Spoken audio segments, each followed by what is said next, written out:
There we go. There's some ones at least. There's a yes. Perfect. So day 3, just to recap though, 2 days into this is where people start to fizzle out. I'm actually impressed that we're still got 20 some participants, 15 on Facebook. Because oftentimes with these kind of things, day 1 is where the dopamine's highest. People show up in droves, and then each day incrementally we start to fizzle out. And unfortunately, that's the human condition. And there are ways to avoid that and continue to implement, and coaching is one of them. But we'll continue to show up with value today for those who are here. Awesome. So we learned how much calories our body actually needs. Usually it's pretty eye-opening when we do those calculators that, okay, wow, I'm fairly sedentary, more than I thought. I only need this many calories to maintain my weight. No wonder I'm stuck. So then you run through the calculator, the CAP calculator we talked about, and you know how much calories you need to eat to lose weight consistently. The hard part is doing it, and that's what we're going to continue to push forward here. But we're going to share today how to get your activity factor higher so that you actually can eat more and lose more. And if your calculator came through at a lower number than you liked on day 1, we're going to show you a way to get it up at least 1 notch so that you have more calories to work with to lose equal amounts of weight. Because frankly, the more you can eat and still lose, the better off we'll all be, right? We also learned the power of protein and pump up strength workouts, because we don't just want to lose weight. We want to lose fat and maintain lean muscle for a million reasons that I spoke about yesterday. Watch the replay if you missed it. But primarily so that we have a higher resting metabolism and we are more likely to maintain results. So that's 1-2 punch today. We're going to get into the hidden obstacle that's going to, if you correct it, it's going to up your calorie burn by default. Okay, so quickly before we get into that, for those who aren't members, who want to take the fast track to their goals working with me, we will be sharing more details in the days ahead, but there is that opportunity. And I see a few names here. Sierra, hopefully I pronounced that right. Miranda, Dave, I've already booked in for this. It's our first 20 pounds beta group. So members, there will be a challenge within the group that you can optionally apply for through this, included with your membership, but this is for non-members. We are doing this starting in as early as next week, May 1st for the majority. Okay. So how to get in on that? Simply put, book in your chat to start this week. Looks like you're already renamed, Sierra, so you're good if you fixed it. So I'm going to punch this into the chat. You can do this on your own time or do it now if you're ready. Just like those 3 aforementioned people. Actually, we booked all 8. So we opened up 6 more, but those are the 3 I see from the list of people on live. So I encourage you to do that. No pressure beyond that chat, but this is where we're going to come with value and customize it for you. Put all the pieces together. All right. So today's topic, as promised, hidden obstacles slowing your metabolism. What is it? Well, it's not what you're doing in the gym. I don't care if you're working out really hard for 45 minutes, Orange Theory, F45, even a strength workout. None of those are really going to move the needle from a metabolism perspective. They serve a role. Exercise is good for you. We understand that. But simply from metabolism, ramping up metabolism and losing more fat, it's what you do the other 23 hours of the day. And that includes sleep. Sleep is important too. So what is NEAT and how much of a difference can it make? NEAT stands for non-exercise activity thermogenesis. For those who are on a walking treadmill right now, or they're standing watching this, they're burning more calories than the rest of us sitting down. Okay, so that's really what NEAT is. It's the exercise you do that isn't really exercise, that you don't really even count, but it all adds up. How much so? Well, there was a research paper done, on sedentary workers versus obviously roofers. Farmers in this particular instance was burning 3 times as many calories as someone who was sitting at their desk and simply couldn't or wouldn't move at all throughout the day. So at rest, 2,300 calories versus 700. Big difference. Now, Not all bad news if you don't have a job that requires you to be moving all day. Most of us don't. But even just not moving at all versus moving a bit, going to the water cooler, breaking up your day with a 10-minute walk, made a 50% difference in energy expenditure. So try not to just, oh, I'm too busy. I can't move. My job requires me to be chained to my desk. You'll find 10 minutes away, ideally outdoors in nature without your devices, you'll come back and be 10 times as productive. You'll have a breakthrough on that problem you're stewing over because you've given your body and brain the energy it needs to tackle those challenges. So that's the double whammy here. It benefits you in your job, and it benefits you from a fat loss perspective. It's going to ramp up your metabolism if you get your step count up 25% even. So all this means for the majority who have a job that requires them to be at a desk or they commute in a car and they like to watch their favorite Netflix shows on the couch all night, you need to schedule it in. So I like the two birds with one stone approach. Combine walking with work. Taking a call, if it doesn't require video, can be done just pacing around your office, or if you're at home, around your kitchen. Getting in walks with the kids, or if you go to, and this happens a lot with our clients, is, well, I didn't really realize I didn't have to sit and watch the swim lesson. I could actually walk around the track that is in the facility and still see what they're doing and give them the old heads up when they make eye contact, right? That's important. Having dogs is helpful. None of this stuff is high intensity. That's the takeaway here. It's sustainable if you can get your steps in every day. You're not going to burn out because it's not high intensity, high impact on your joints. It's simply walking and as brisk as you safely can. Okay. So what's one way for those who are already a pro at this or not, what's one way you're going to add in a bit of steps to your day? Drop that in the chat. I'd love to get a short list going of ideas. The power of the hive, right? It's more effective with 20 people sharing their insights versus one. We're not moving on until we get a few. I see you feverishly typing. That's a good sign. Standing desk more, Martha. Perfect. Pacing the home office goes far. And some people have my name on them. Set a reminder to get moving. Walk while watching Netflix. I think that's a big one, Jennifer. Is Irene says the same. Walk during commercials. If you can get your walking pad or you have your treadmill set up in a way that you can watch the TV and watch your favorite program or watch the Jets game and get a little bit of steps in, even if it's just half a period or one period or one episode, huge difference. Your dog will be happy, Faye. Walking with the dog, walking during meetings. Yeah, I'd love to give credit to the person that has my name, Mitch Calvert. I use my treadmill while watching hockey games. Grab a friend and go for a walk. See, there you go. Make it a social thing. Catch up. Much better than a phone call sitting at home. More personal that way. All right, great stuff. Keep those coming. So where to start is not to obsess about that 10,000 steps unless you're already in range of that. It's just to try to up your step count by 25%. And an extra 1,500 steps is really just a brisk 20-minute walk. I prefer to really break them up into the smallest micro amount. A 10-minute walk is probably most realistic for the majority of us. You got another appointment coming. Can you get 10 minutes? Even while the microwave is heating up your food, you got 3 minutes to walk and pace around the kitchen. Find ways, right? So that's the assignment today, is just to increase your step count by 25%. But today, what you can do today is choose one thing from the list. My list isn't fully comprehensive. The list from the chat is going to be helpful for you. Pick one thing that's going to up your step count by that 1,500-ish steps to get you close to 25%, no matter where you're starting from.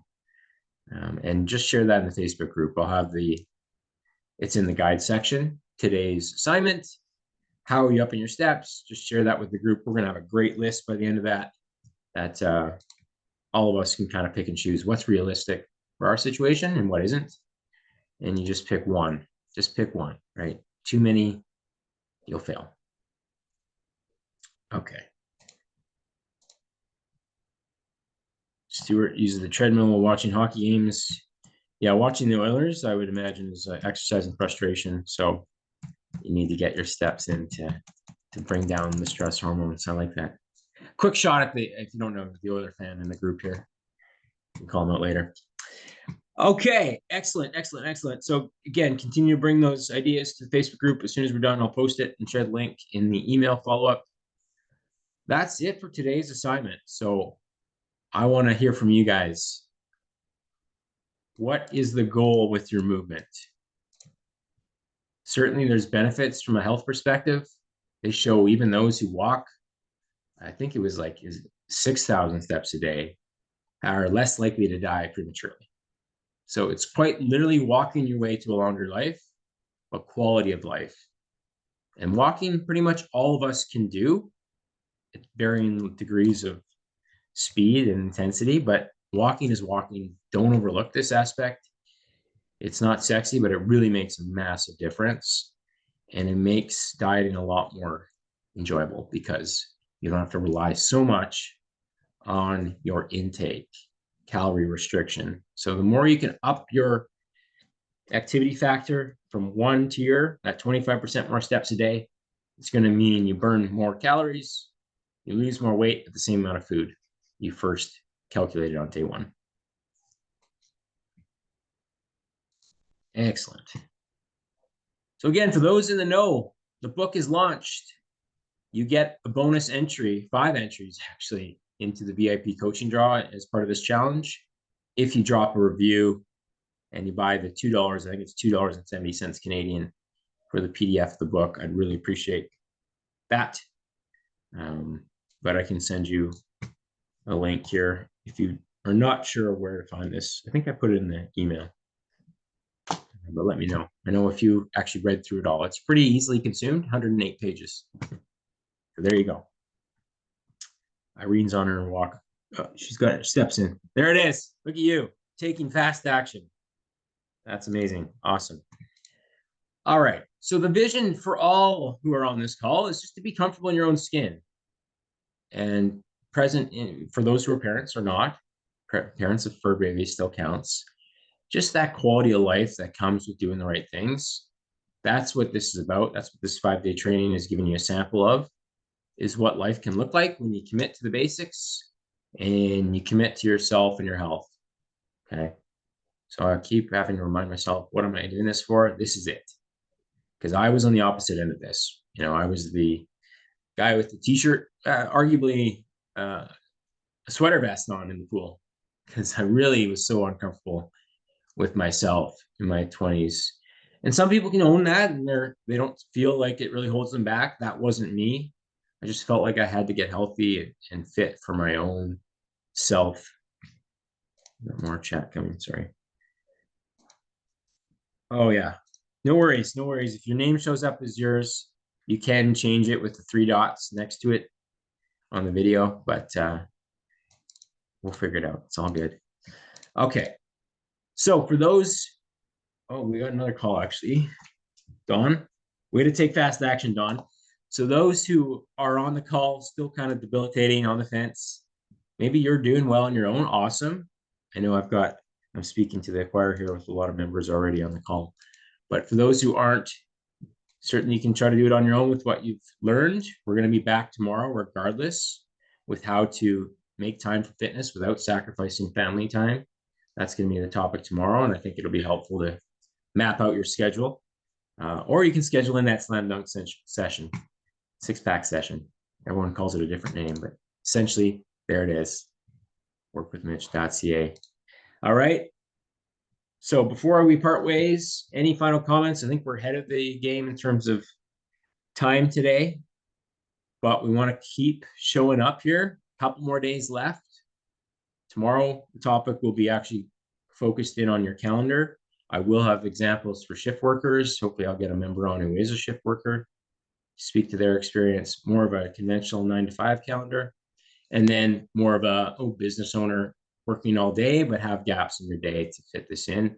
And we'll actually go into Google Calendar and kind of punch in what it looks like and give you some clarity on how to get more consistent with scheduled workouts, getting your walks in. It feels like a lot at first, but once you actually map it out that way, it comes pretty quickly and the results come fast. Okay. That's it. White screen. We're done. All good. Any final questions on steps, movement, upping your metabolism? Going once, twice. Quiet group today. Might have to call on a member really quickly. Unfortunately, all the names are showing up as me now. People are using my link. I'm not going to call on myself. There we go. Irene, I know you're too far away from your screen, so I'll save you for tomorrow, but I wanted to. There you are. How are you finding you're getting your steps in? Do you mind sharing? So I know you've got a walking pad, so I think that might be a good example to kind of share with the group. I do try to use the walking pad. Sometimes I move it into the front room if I haven't been doing enough steps during the daytime. And in 15 minutes, less than 15 minutes, I can do 1,000 steps easily, easily. And yeah, I walk during commercials, and I try to, and I don't always walk on the walking pad, but I have a route through my home that I use every day. And it may be boring, but I do look out the window, and sometimes there's something interesting going on out there to watch. So yeah, it's just doing that walking, and then walking in town. I'm known as a walker. People will say, I see you walking all the time. So yeah, I try and walk to the post office, walk for groceries. I use the car as little as possible. Yes. And I can carry those weights, whether, it's a couple of things of milk or whatever it is. Probably I'm carrying sometimes 10 or 12 pounds, 14 pounds home easily. Yeah. And that's from all the strength work you're doing. We won't share your age, but yeah, you just had your mom pass and well into her hundreds, and you're well on your way. Okay, I've been thinking about that. What she has done is she's made decisions for herself to move here to Pilot Mound, to give up her car to go to personal care. She also ate very healthy food, almost never in restaurants, because she was born in eastern Manitoba on a farm. She lived a farm life. And because of the age that she was going up in, people just didn't go to restaurants. So she cooked all her own food, did a lot of canning. When we made cake, when she baked a cake, she never iced a cake unless it was going to a shower for somebody. Wow, discipline. Yeah, so there's lots of good stuff. And she did heavy work. My parents built 5 different houses, and she made the mortar for the bricklaying and carried it over to my dad, who was laying the bricks, carried bricks over to them, helped put up drywall. Yeah, heavy work. And was determined that she would not be in a wheelchair, as some of her friends were, until she absolutely had to. Great, great life. And how old was she? You said 103. 103.